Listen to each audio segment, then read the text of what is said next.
Sweden could be paying a tough price for its policies on immigrants and multiculturalism.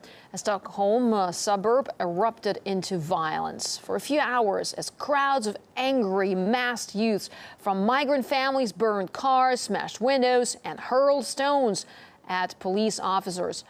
What's believed to have fueled the riot was the death of a 69-year-old man allegedly shot by police in the area last week. So to discuss how the mood might be changing in the heart of Scandinavia, we're now joined live from the Swedish capital by Mark Abramson, who's chairman of the National Democrats Party. Mr. Abramson, thanks so much for joining us here on RT to discuss this. Well, we normally have, the image in our minds of Stockholm as a very calm, placid city. So how surprised were you to see those riots? I mean, angry youths setting cars and buildings ablaze. Well, thank you. Well, I was not that surprised anymore, but this is fairly new to Sweden. And this is a clear consequence of this multiculturalism politics that Sweden adapted around the 80s and increased it in the 90s.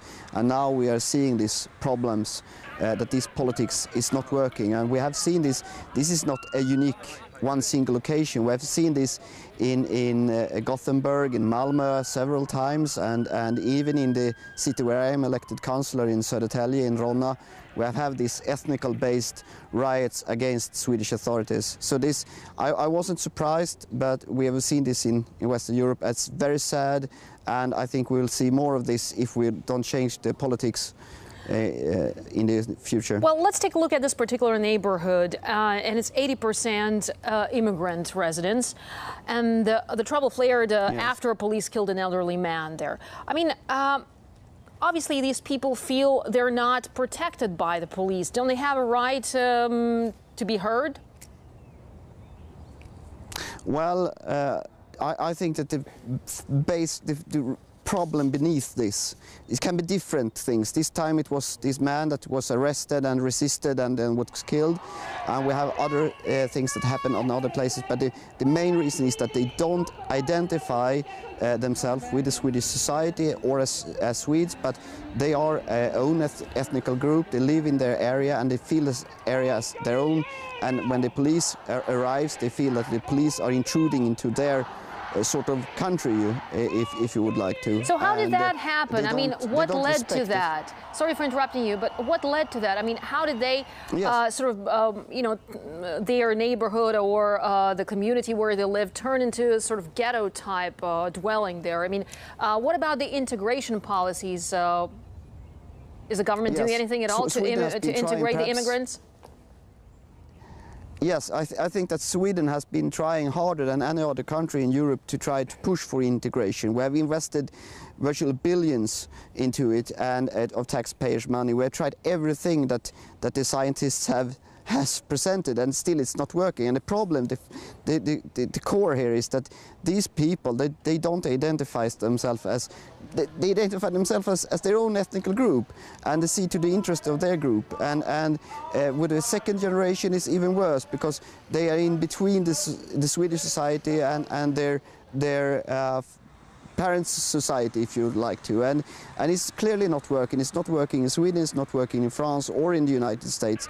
This is something we'll see more of, and I don't think it's solvable to integrate this huge influx. If it was just a couple of people, of course, but this is not.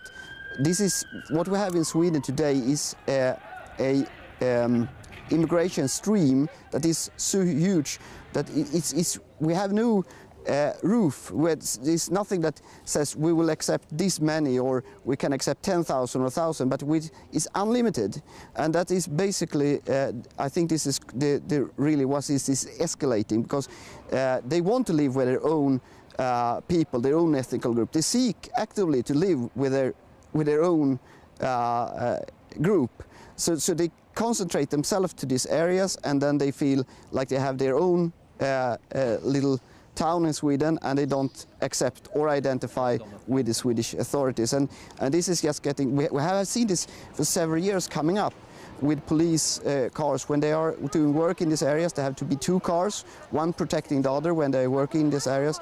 People are trying to maintain buildings, have to have guards, security guards. The fire department can't work. We have seen this in Malmö before when they get attacked by angry immigrant youths that feels like they are intruding into their own area, even though they're trying to help. And this is basically it's not about bad or good people. It's just a consequence of this politics. And what we would like to see instead is that safe havens, that we help people in their own countries or in neighboring countries. I understand, Mark, and unfortunately we'll have to, running out of time, we'll have to leave it there. But thanks for talking to us here in RT and letting us know what you think on this issue. That was Mark Abramson, the chairman of the National Democrats Party.